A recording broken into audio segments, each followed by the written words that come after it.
Okay, so the next activity you're going to do is try to round up to the nearest 10, and you're going to tell me how many you need to get to 10. So each of these 10, 20, 30, 40, 50, 60, 70, 80, 90, 100 are all the 10s that we could get to. So if I was to start at 6 and I said I have 6, how many do I need to get to the nearest 10? Think in your brain. And you probably saw my cursor go across these numbers. I would need 1, 2, 3, 4 to get to the nearest 10. What if I have 26? Look at the number 26. First think, what's the nearest 10 to 26? Or the next biggest 10?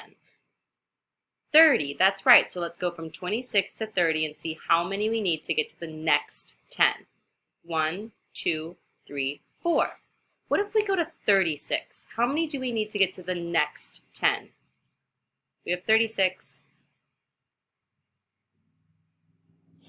That's right, 4 more. Do you see a pattern?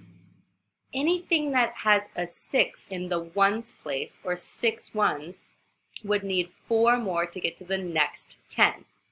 So for your activity here, let's open it up.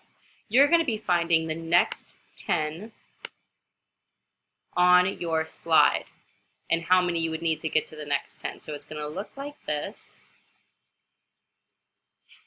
It says, what does this number need to make it to the next 10? You can use a hundreds chart if you have one at your house from last year. I can also put one in the link as an option for you. But if I have 28, how many do I need to get to the next 10? Let's look at my hundreds chart. I'm going to find 28 here, and I see I need 2 to get to the next 10, which is 30. So I can go back here and I can drag it. So I'm going to drag 2. I found it here. Oops, I have to make sure that it goes right in that exact place. And then I know that my next 10 is 30. So I found 30 right here and I plugged it in.